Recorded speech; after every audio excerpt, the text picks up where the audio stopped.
Hi guys, good morning. 8:52 in the morning. Good morning Cozumel, Mexico or Mexico daw pala yan guys. Kakarating lang namin ngayon. Naliligo lang si Jan, antayin ko lang siya na matapos. And for breakfast, siguro maghahanap tayo ng ibang place na pwede tayong mag-breakfast. Dalawa kasi ang buffet dito sa Deck 18 and Deck 19. Ngayon, i-check natin sa ibang part ng barko kung may mga hindi pa tayo napuntahan. Pero, ang agenda natin today guys ay lilibutin natin ang Deck 8. Yun po yung isa sa pinakamagandang parte ng barko na ito. Maraming mga shops, maraming mga restaurants, mayroon doong jaw drop, yung slide. Kasi nag-upload na ako ng vlog natin kahapon. Sa mga hindi pa nakapanood, guys, grabe panoorin ninyo yung vlog ko kahapon. Nasa Honduras kami and na-experience namin ang glass bottom boat. And sobrang nakakamangha yung experience, guys. Alam mo yung parang nasa loob ka ng isang malaking aquarium, tas nakikita nyo yung coral reef, and then yung napakadaming isda, guys. Ang saya-saya nila panoorin.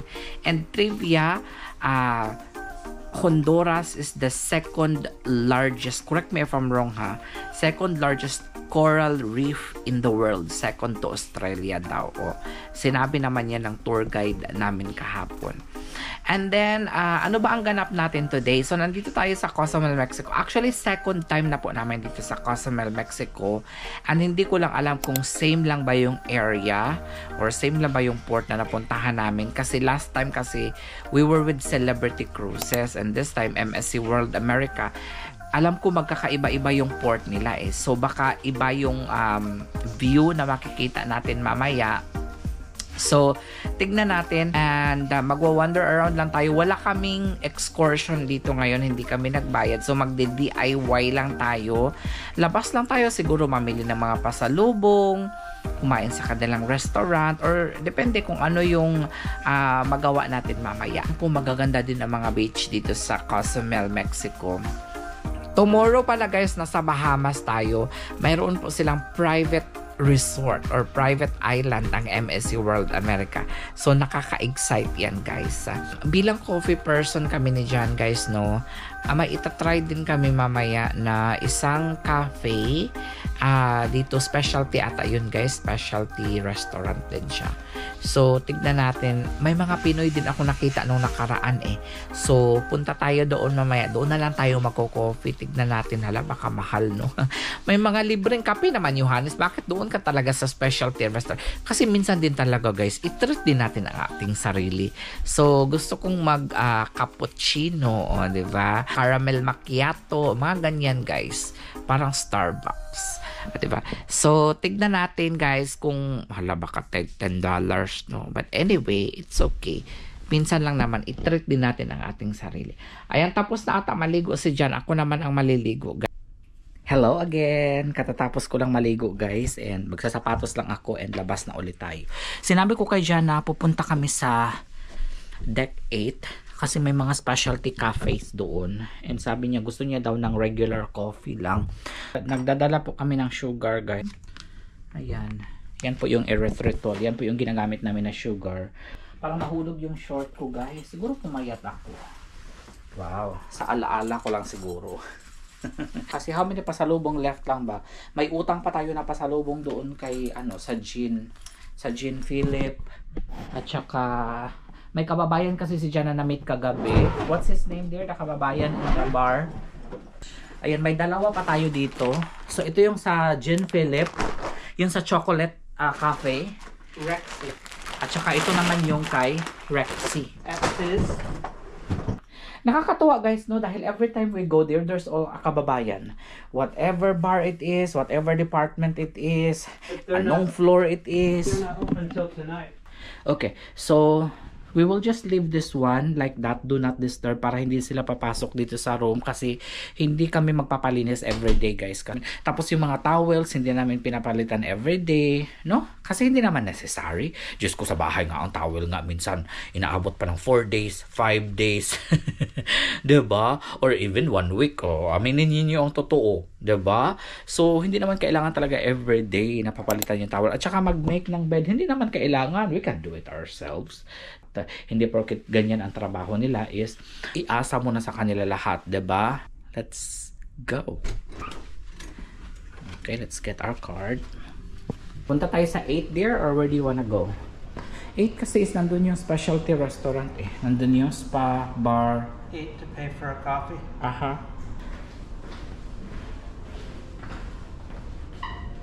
Why would I want to pay for a coffee when it's free upstairs?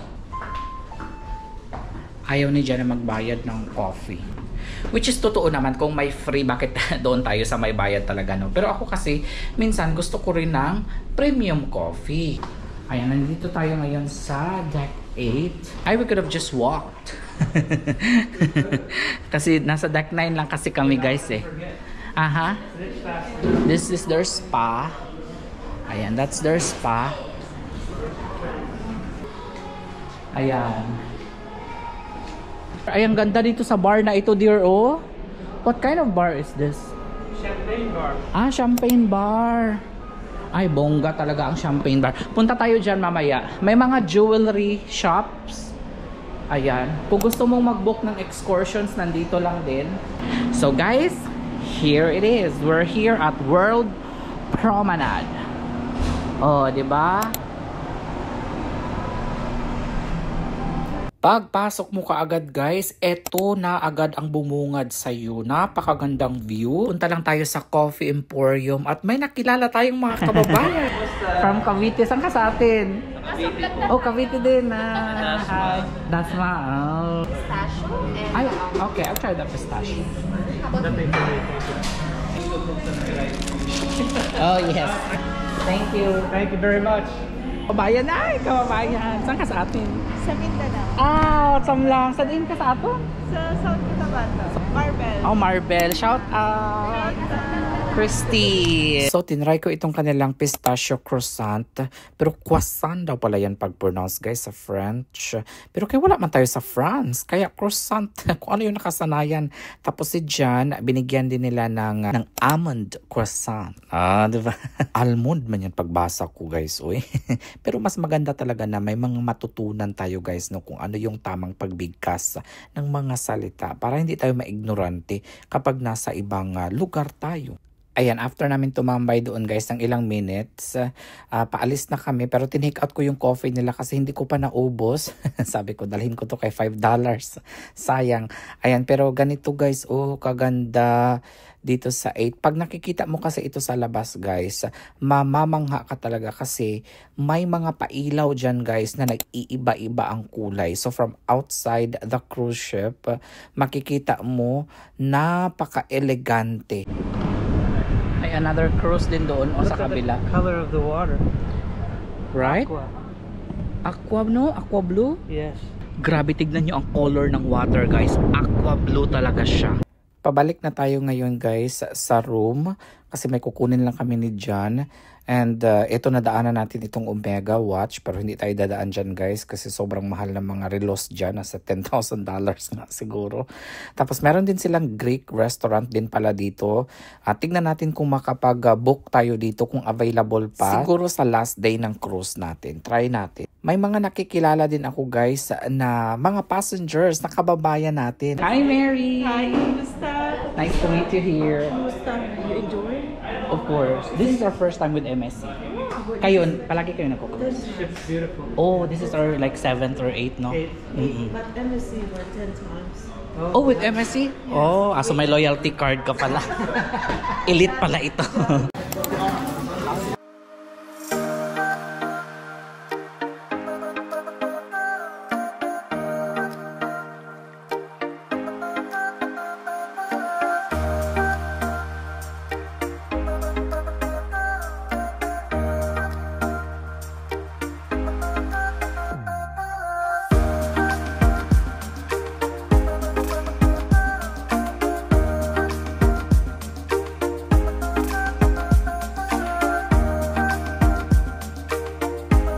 Rice is live! Yeah! Hello! Ano to? Ano to? Ano to? Ah! Oo. Okay na ba yan? Sige, gusto ko yan. Pwede, ano na lang, toppings. Hi sir, what's your name? Marcos from Brazil. From Brazil. You know what they pronounce Brazil, right? Brazil. Brazil. Brasileiro. Thank you so much. So I think it's 90 degrees right now. Sobrang init.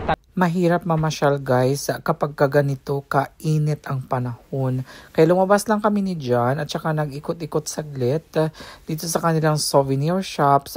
Pero wala naman kami masyadong nabili guys kasi sa mga ref magnet, may mga nabili na kami na ganito noong nakaraan kasi second time na namin dito sa Cozumel. So ayun, lumabas lang kami at nagpicture lang kami dito sa kanilang Cozumel na sign tapos balik na agad kami sa cruise ship. Pasensya na guys kung wala kaming masyadong naipakita sa inyo sa araw na ito. Hindi kasi kami nakakuha ng excursion natin. Sobrang init sa labas kaya pumasok na din kami kaagad ni John sa loob.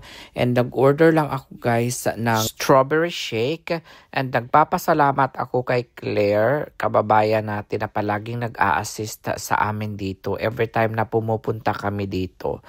Halos lahat naman sila dito guys, no? Mga Pinoy ang nasa store na ito. Jen, Philip, Cafe. Even yung manager nila guys, sobrang bait talaga. Kukunin ko pala lahat ng mga names nila mamaya para mabigyan namin ng magandang survey. Thank you. What's your name? Marco. Marco. Hi Marco. Nice to meet you. Nice to meet you. Saan ka sa atin? Bulacan. Oh, Bulacan. What about you, sir? Mindanao. Cotabato. A bit far. Yeah. Not bit. It's One really plane away. Nice to meet you. Nice to meet you. Everything.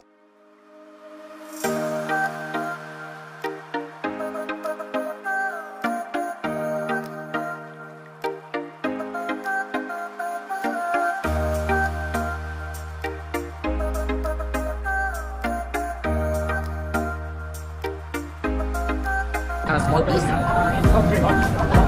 They're very generous. The amount is. The fish is so fresh.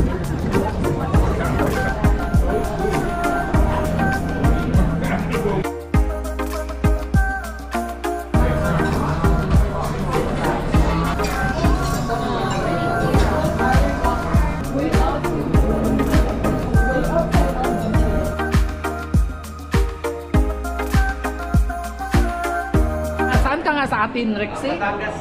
Batangas, tapos Cebu, tapos Cavite. Oh, kababayan. Hello po. Salamat. Anthony, hi Anthony. Saan ka sa atin? Cagayan de Oro, sir. Oh, Cagayan de Oro. Dool ra, Mindanao ra. Dali picture tag Anthony dear. Ayaw ulaw-ulaw di ha. Ay, isa mong name. Jessie po. O isulat na to ilang names dear. Okay, atong ano ho, i-survey na to ng mga kababayan. Sir, asa man siya? Saan po no? Cavite po. Isulat ako yung mga names kay i-survey man ta mo. Ano sa man imong name? Joey po. Okay ra mag-picture? O dito ta. This place only has 21 rooms to take care of. Yes, kasi ang nililinisan daw nila is 22 room. Sa isang, I don't know. Depende siguro kung gaano kalaking room. Maybe it depends on how big the room is. But maybe for the inside room 22. But for sure for the balcony maybe 10 or 15. Yeah, they make them smaller. Nakakatuwa kasi halos lahat ng mga nadaanan namin, what do you call that? Every floor, every bar, every restaurant, anywhere in the cruise ship there's kababayan. So, grabe talaga ang mga Pinoy. Talagang sinakop nyo na ang MSC America. So, tignan ko ang memory ko ha, dear. Let's check our memory. Kung naalala pa natin ang mga pangalan ng mga ano, okay? Yes. Kasi guys, nakakalimutan namin kaagad. Well, it's understandable. Okay, let's start with the Fizz Bar. Okay, there's Rixie, the manager Pinoy. Mark. And then Excel.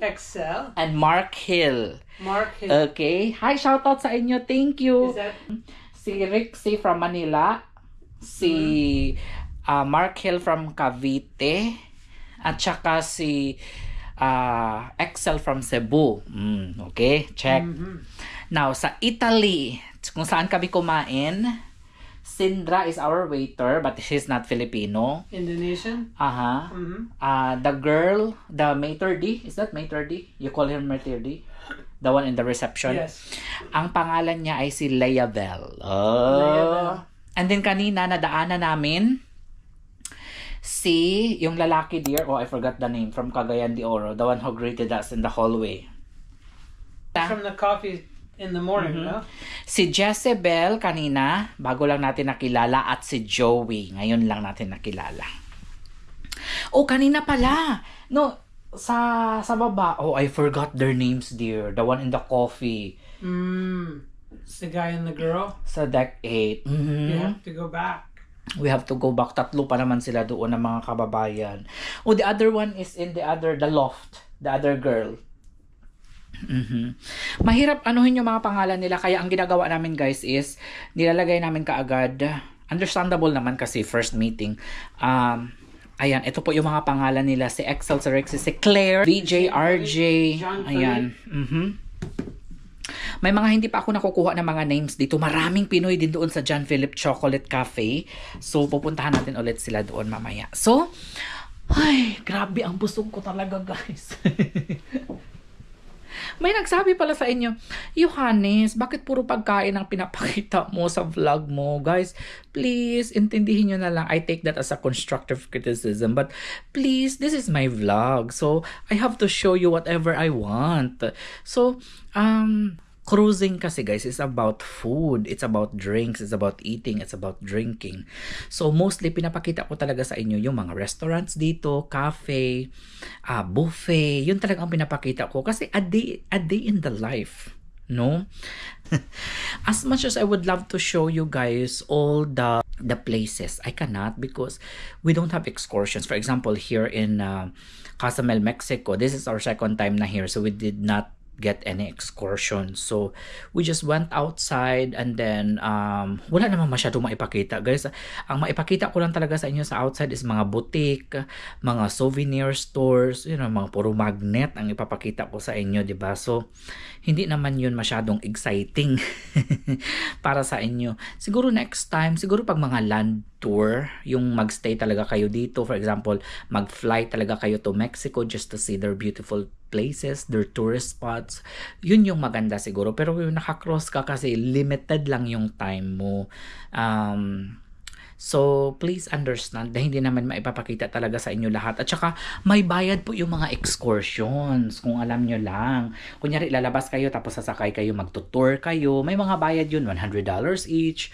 Depende kung saan kayo pupunta at kung ano yung mga pupuntahan ninyo. Kung sobrang sikat talaga na lugar, yun, mas mahal. So, nagtitipid din naman kami guys, wala man kami hindi man kami mayaman na maka-afford ng lahat ng, kung mayaman lang ako guys, no, lahat ng excursions na yun iti-take ko talaga, no. Siguro next time pagka nakaluwag-luwag tayo, mag-excursions tayo each port na dadaungan ng barko, mag-excursions tayo. We're actually looking for an excursion sa Bahamas natin kasi mayroon silang magagandang lugar daw doon, but we'll see if mayroon pang available kasi I think it's too late to book excursion kasi tomorrow na agad eh. So tignan natin. So that's it guys, busog na busog ako. Highlight natin ngayon guys is yung restaurant ng Italy kasi from starter to finish talagang very delicious. From starter, main course, dessert, it's really good. Pagpasok pa lang namin, binati na kaagad kami, warm welcome, and then yung tinapay talaga nila guys, napaka-fresh. Hindi ko naman pero ma-compare mo talaga sa ibang mga restaurant na kinainan namin. Yung iba kasi is medyo hindi siya mainit, dry, parang ganyan, hindi siya fresh ba. Pero yung sa kanila talaga parang straight from the oven. Talaga yung kanilang tinapay, parang bagong luto. Parang bagong haon sa pugon yung kanilang tinapay. Yung kanilang starter, siguro sobrang sarap niya guys, pero siguro dapat kaunti lang kasi nabusog na talaga ako sa starter pa lang guys. Yung tuna yung in-order ko, siguro dapat kung may ma-suggest lang ako, siguro dapat half lang nun or 1/4 lang nun. Kasi ano lang siya starter. Sa kanila talaga yung starter nila, parang isang buong entree na talaga. Yung starter nila guys, parang ano na talaga, meal na talaga siya.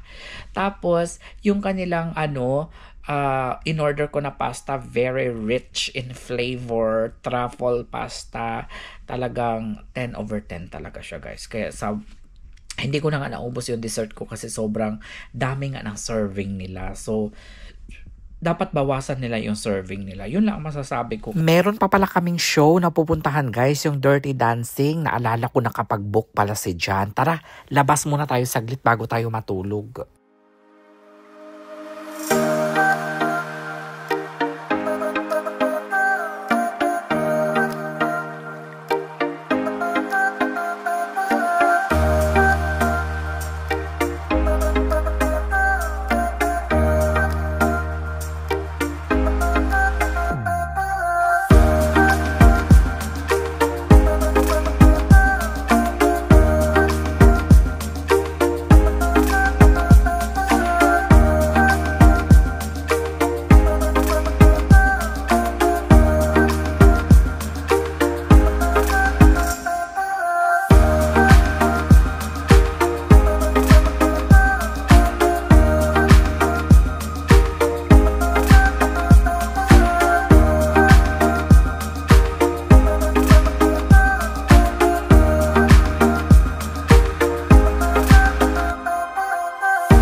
Kami ng Dirty Dancing. Ang ganda pala. Ang dami palang mga shows na magaganda.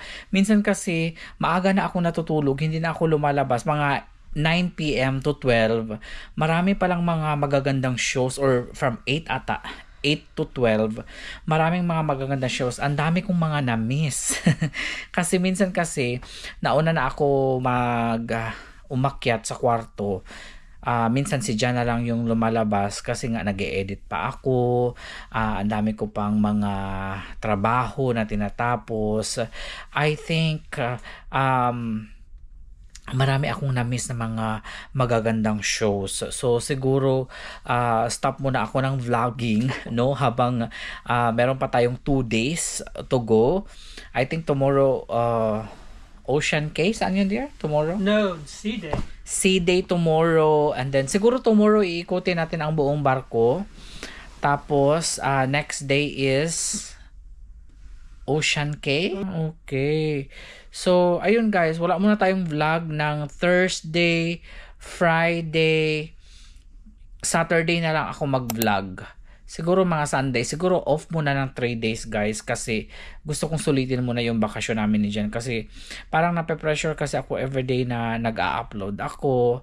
So hindi na muna siguro ako magde-daily vlog. Ayan, sana maintindihan ako kasi maraming mga nag-aabang sa akin araw-araw. Nagpapasalamat din naman ako guys kasi nandyan kayo, sumusuporta sa akin, kahit anong upload ko guys. Maraming salamat sa inyo kasi maraming nag-comment na ganito ganyan, Johannes, wag puro pagkain yung i-upload mo, ganyan. So siguro mas maganda na mag-stop muna ako ng vlogging para maipon ko yung mga video, para hindi lang puro pagkain yung makikita ninyo. Ako nagpapasalamat talaga ako kasi maraming mga nagko-comment sa akin, mga constructive criticism, Johannes, ganito ganyan ang gawin mo, ganyan ganyan, wag ganyan.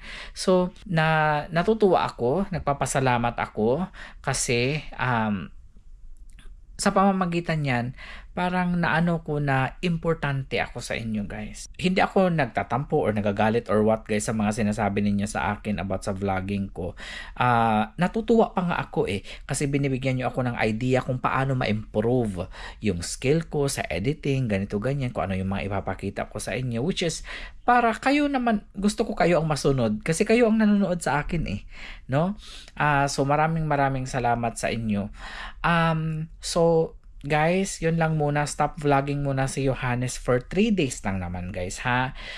Thursday, Friday, Saturday baka mag-upload na ako or baka sa Sunday na lang guys. Pero mag-a-upload ako sa FB ko guys ng mga short videos or reels, ganyan. So para continue pa rin guys. Yung mga long videos lang talaga mahirap kasi talaga ang long videos kasi maraming editing na kailangan. So I hope you guys understand. Okay? So yun lamang po guys. Enjoy lang. For sure, abangan niyo sa Saturday or Sunday guys kasi maipon ko na yung video ko. Tomorrow, ikutin ko yung barko. And then Friday, Bahamas